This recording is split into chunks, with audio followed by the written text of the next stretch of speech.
समुद्र तट वास्तव में पृथ्वी पर मौजूद सबसे सुंदर चीजों में से एक है। हालांकि इसके किनारों पर अविश्वसनीय समुद्री प्राणियों की एक ऐसी व्यू रचना छिपी है जिसे आप गलत परिस्थितियों में पार नहीं करना चाहेंगे, क्योंकि ये मनुष्यों को अप्रत्याशित नुकसान पहुंचा सकते हैं। और इनमें केवल जीवित प्राणी नहीं है जो समुद्र तट पर खतरा पैदा करते हैं, बल्कि कुछ समुद्री ताकतें भी हैं। समुद्री तटों पर मौजूद संभावित खतरों के बारे में 10 तथ्यों को पता लगाने के लिए देखते रहिए, क्योंकि ये जानकारी एक दिन आपकी जान बचा सकती है।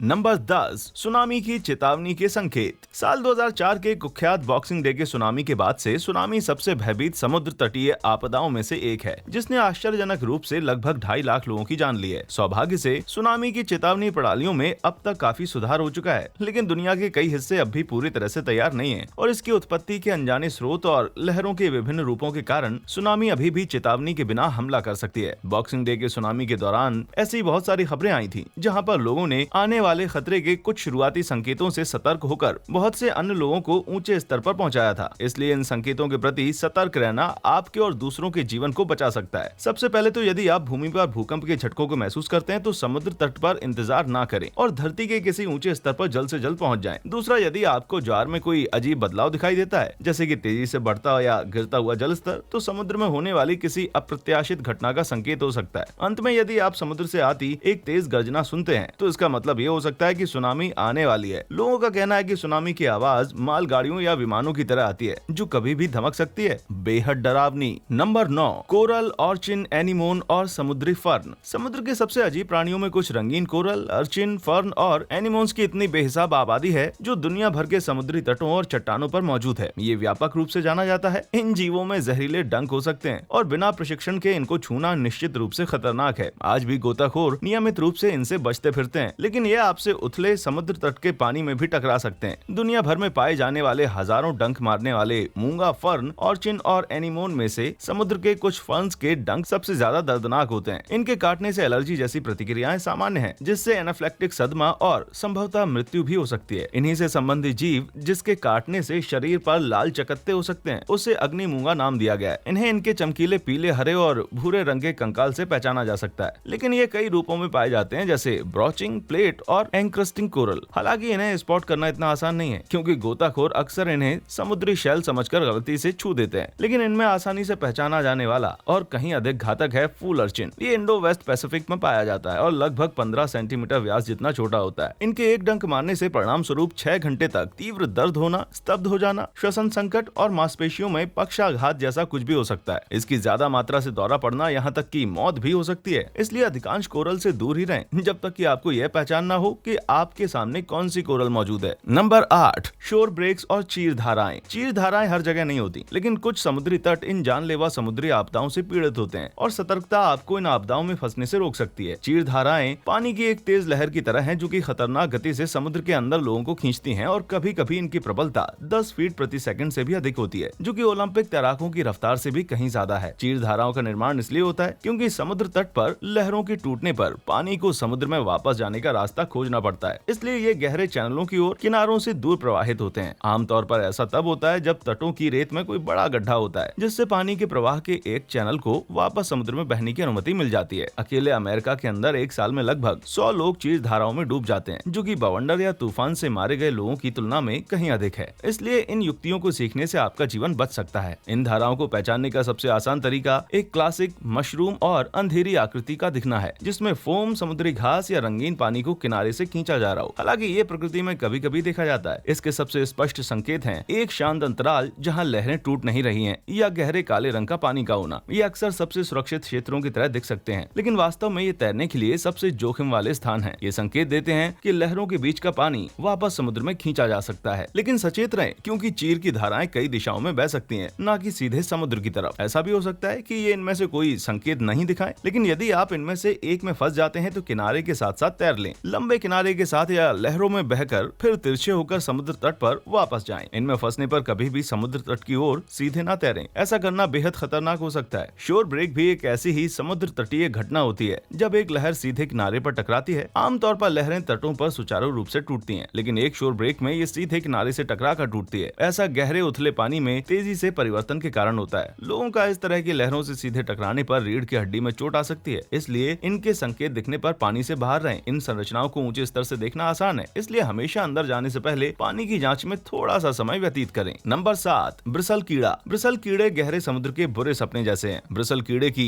10,000 से अधिक प्रजातियां हैं और ये अक्सर उथले पानी में चट्टानों के बीच रहते हैं। ये गंदे से दिखने वाले समुद्री कन खजूरे के जैसे दिखते हैं। ये आकार में अक्सर छोटे होते हैं, लेकिन इनमें से कुछ 1 फुट की अधिक लंबाई तक बढ़ते हैं और जिस तरह से ये पानी के माध्यम से यात्रा करते हैं वो सबसे अनुभवी गोताखोरों के लिए भी बेहद खतरनाक है। ब्रिसल कीड़े के ब्रिसल्स यानी कि कड़े बाल बिल्कुल भी प्यारे और अच्छे नहीं होते, बल्कि ये बेहद तेज और मर्मज्ञ होते हैं जो त्वचा में आसानी से घुलकर जलन पैदा कर सकते हैं। सौभाग्य से ज्यादातर ब्रिसल कीड़ों के डंक से सिर्फ एक हल्की सी झुंझलाहट होती है, लेकिन यदि आप वास्तव में इन पर कदम रख देते हैं तो आपको होने वाली तकलीफ इससे कहीं ज्यादा होगी, क्योंकि ऐसे में इसके ब्रिसल्स को हाथों से समुद्री अर्चन के कांटों की तरह निकलना पड़ेगा और वास्तव में आपके पैर की संवेदनशीलता को देखते हुए ये कल्पना भी नहीं की जा सकती कि ये कितना ज्यादा दुखद अनुभव होगा। नंबर 6, जीवाणु। समुद्री जीवों से हटकर हमारे पास सब कुछ ऐसा है जो आपको समुद्र तट पर नुकसान पहुंचा सकता है और आप इसे आते हुए भी नहीं देख सकते। इसके कारणों को पूरी तरह से समझना मुश्किल है, लेकिन समुद्र और तटों पर पाई जाने वाली रेत विभिन्न प्रकार के दुर्लभ और जटिल जीवों की मेजबानी कर सकती है। इनमें से एक सुपर बग है। ऐसी बहुत सी घटनाएं हैं जहाँ पर लोग समुद्री तटों पर घूमने के कारण मरसा से ग्रसित हुए हैं, लेकिन अब वैज्ञानिक अध्ययन ने इस बात की पुष्टि की है कि सही मायने में मरसा तटों की रेत पर पाया जाता है। सौभाग्य से इसके होने का खतरा बहुत कम होता है और यदि आप समुद्र तट के आने के बाद स्नान कर लेते हैं, खुले घावों के साथ समुद्र तट पर जाने से बचते हैं, तो ये खतरा और भी कम हो जाता है। हालांकि समुद्र तट पर कुछ इससे भी ज्यादा भयानक और अनोखे जीवाणु भी पाए जाते हैं, जैसे मांस खाने वाले जीवाणु। मांस खाने वाले जीवाणुओं की भी कुछ रिपोर्ट्स हैं, जैसे विब्रियो वल्निफिकस। ये लोगों में खुले घावों के माध्यम से संक्रमित होता है, क्योंकि ये बैक्टीरिया समुद्र तट के पानी में भी जीवित रह सकता है। मैरीलैंड में एक व्यक्ति अपने घर के पास समुद्र के पानी से इस प्रकार के संक्रमण के कुछ ही दिनों में मारा गया था। आमतौर पर मई से अक्टूबर तक गर्म तटीय जल और झीलों में मौजूद इस मांस खाने वाले बैक्टीरिया से संक्रमण के प्रत्येक वर्ष केवल चंद मामले ही देखे गए हैं। नंबर 5, स्टोन फिश उर्फ पत्थर मछली। इस वीडियो में पत्थर मछली सबसे प्रसिद्ध समुद्र तटीय खतरों में से एक है। अत्यधिक जटिल और असाधारण रूप से विकसित जीवों में से एक पत्थर मछली समुद्र की सबसे विशाली मछली है। अगर आपको लगता है कि दुनिया की सबसे विशाली मछली समुद्र तक ही सीमित है, तो एक बार फिर से सोच लीजिए, क्योंकि ये मछली 24 घंटे तक पानी से बाहर रह सकती है, जो कि बहुत ही असामान्य है। इसका छलावरण उत्कृष्ट है। ये वास्तव में एक पत्थर की तरह दिखती है और यही कारण है कि प्रत्येक वर्ष इन मछलियों पर कई दुर्भाग्यपूर्ण व्यक्ति कदम रख देते हैं और फिर इसके 13 डंकों में से उनके कुछ पैरों में लग जाते हैं। इस मछली को ऑस्ट्रेलिया में एबोरिजिनल आदिवासियों द्वारा किए गए नृत्य में भी शामिल किया जाता है, जिसमें इसके दुर्भाग्यपूर्ण लोगों को काटने की भयानक क्षमता को दर्शाया जाता है। इसमें नर्तक नीचे जमीन पर गिरने से पहले डंक लगने से होने वाली तीव्र पीड़ा दिखाता है। सौभाग्य से केवल पेट या छाती पर लगा डंक ही सबसे गंभीर होता है और क्योंकि अक्सर आपका पैर ही पत्थर मछली से टकराता है, इसलिए ये मछली इंसानों के लिए जानलेवा नहीं है, लेकिन इसका डंक तब भी अत्यंत कष्टदायी है। नंबर 4, मार्बल शंकु घोंगा। ये मजेदार रूप से खतरनाक घोंगा विश्व के सबसे घातक जहर को अपने अंदर रखता है। आप अक्सर दुकानों में इन घोंगों के शंख देख सकते हैं, क्योंकि ये शानदार पैटर्न के साथ खूबसूरती से चमक रहे होते हैं। इसलिए ये कोई आश्चर्य की बात नहीं है कि इन्हें गलत तरह से पकड़ने के कारण कुछ दुर्भाग्यपूर्ण लोग मारे भी गए हों। इस घोंगे के जहर की एक बूंद 20 मनुष्यों को मारने के लिए पर्याप्त है और जिस तकनीक द्वारा ये अपना जहर देता है वो काफी उल्लेखनीय है। दरअसल ये एक हार्पून का उपयोग करता है, जो निश्चित रूप से एक जहर से भरी हाइपोडर्मिक सुई है, जिसे गुजरने वाले शिकार पर मार दिया जाता है। ये घोंगा एक विशेषज्ञ मछुआरा भी है और इसका हार्पून 5 फीट तक लंबा हो सकता है, जबकि ये घोंगा खुद अधिक से अधिक 5 इंच लंबा होता है। यदि ये इतना आश्चर्यजनक नहीं था तो ये सुनिए, इसका विष इतना जटिल है कि आप एंटी वेनम के साथ भी इसके प्रभाव को कम नहीं कर सकते। शंकु घोंगा सैकड़ों विभिन्न विषयों का उत्पादन कर सकता है और फिर ये उन्हें बहुविष कॉकटेल के रूप में वितरित भी कर सकता है। ये विष नसों के संचार को रोकता है, जो उसके शिकार को पंगु बना देता है, ताकि घोंगा उसके बेजान शरीर को आसानी से खा जाए। इस घोंगे के कारण लगभग 30 मानव मृत्यु हो चुकी है। इसलिए यदि किसी दिन समुद्री घोंगे और जमीनी घोंगे का युद्ध हुआ तो हमें पता है कि किसके पास हार्पून छोड़ने वाली समुद्री टैंकर है जो उसे युद्ध जितवा ही देंगे। नंबर 3, जेलीफिश और पुर्तगाली मैन ओ वार। हालांकि ये वास्तव में जेलीफिश नहीं है। पुर्तगाली मैन ओ वार एक वास्तविक अत्याचारी है और इनमें से कुछ तो समुद्र के नीचे 50 मीटर तक बढ़ने के लिए जाना जाता है। ये सभी इतने विशाल नहीं होते, लेकिन इनमें से ज्यादातर एक बेहद दर्दनाक डंक रखते हैं जो मछलियों को आसानी से मार सकता है। ये मनुष्यों को भी गंभीर रूप से घायल कर सकते हैं और इनसे होने वाली मौतें भी असामान्य नहीं है। यही कारण है कि इस अजीब प्राणी को तैर का आतंक करार दिया गया है। ये दुनिया भर में कई समुद्र तटों पर बहकर आते हैं और हालांकि इनके बड़े आकार के कारण इनसे बचना तो आसान है, लेकिन कभी कभी ये अपने तंतुओं को शरीर से अलग कर देते हैं और इस कारण इनको पहचान पाना कठिन हो जाता है। खैर जो भी हो, दुनिया भर के समुद्र तटों और तट रेखाओं में रहने वाले अजीब जेलीफिश के समूह के बीच एक ऐसा भी है जो इन सभी की तुलना में अधिक बदनाम है, वो है बॉक्स जेलीफिश। वास्तव में ये प्रकृति के सबसे घातक डंक मारने वाले प्राणियों में से एक है और प्रत्येक वर्ष ये सैकड़ों मौतों के लिए जिम्मेदार है। इसके एक एक जहरीले डंक से होने वाले हादसों की लंबी सूची पढ़ना बेहद कष्टदायक है, क्योंकि इसका विषाक्त पदार्थ तंत्र का तंत्र त्वचा और हृदय पर हमला करते हैं। इसके शिकार कई लोग सदमे में चले जाते हैं और फिर तट पर पहुंचने से पहले मर जाते हैं। एक और दिलचस्प एवं खतरनाक जेलीफिश अरुकेंजी जेलीफिश है, जो सिर्फ 2.5 सेंटीमीटर के रेडियस जितना छोटी और सुंदर है। ये विषाक्तता में बॉक्स जेलीफिश को चुनौती देती है, लेकिन इसके लक्षणों की शुरुआत अक्सर एक बॉक्स जेलीफिश की तुलना में धीमी होती है, जिससे इसे पहचानना और इसका इलाज करना और ज्यादा कठिन हो जाता है। शुक्र है कि पिछले 100 वर्षों में इनसे होने वाली मौतें कमी है, इसलिए जाहिर है जहां तक हो सके आप जेलीफिश आबादी वाले पानी से दूर रहें। विशेष रूप से अधिक जोखिम वाले समुद्र तटों पर अक्सर चेतावनी के संकेत हर तरफ लगे होते हैं। अंत में अगर तेज हवाएं चल रही हैं तो इनके किनारे के पास होने की ज्यादा संभावना है, इसलिए ऐसी परिस्थिति में पानी से बचें। नंबर 2,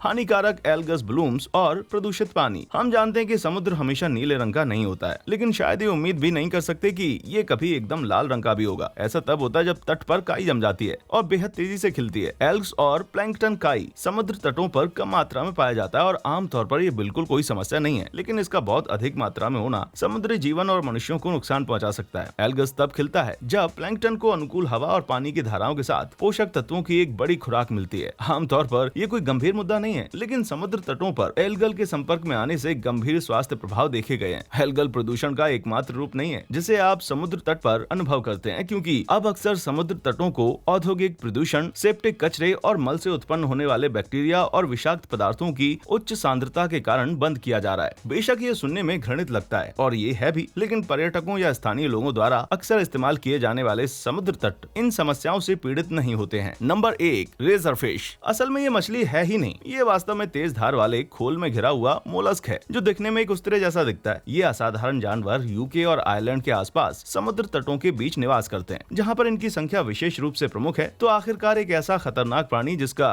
रोना अंग्रेज भी रो सकते हैं। दरअसल रेजर फिश अपने आप में खतरनाक नहीं है और ये आमतौर पर लहरों की मौजूदगी में अक्सर गहराई में डूबे रहते हैं, लेकिन कभी कभी जब पानी ज्यादा गर्म हो जाता है तो ये सतह पर चढ़ आते हैं। आमतौर पर आपका इनमें से किसी पर कदम रखना बेहद बदकिस्मती की बात होगी, लेकिन कभी कभी हजारों रेजर फिश अपने बिलों से निकल आते हैं, जो मनुष्यों के लिए काफी घातक हो जाता है। ऐसा ब्रिटेन के तटीय शहर टोरबे में हुआ था, जहाँ रेजर फिश एक हसीन रविवार के दिन 800 लोगों के पैर काटने के लिए जिम्मेदार था और वो सभी मामूली घाव नहीं थे, बल्कि कई लोग गहरे कटे हुए घावों के साथ समुद्र से बाहर आ रहे थे। सुनने में घिनौना है, लेकिन एक स्थानीय अस्पताल में ये गंभीर दृश्य था, जिसमें अस्पताल के हर कर्मचारी को इस मोलस्क आक्रमण को नियंत्रण में रखने के लिए तत्काल बुलाया गया था। क्या आपने कभी इस वीडियो में वर्णित खतरों का सामना किया है, और क्या आप ऐसे किसी अन्य खतरे के बारे में जानते हैं जिसका मुझे उल्लेख करना चाहिए था? मुझे नीचे कमेंट सेक्शन में जरूर बताएं। देखने के लिए धन्यवाद।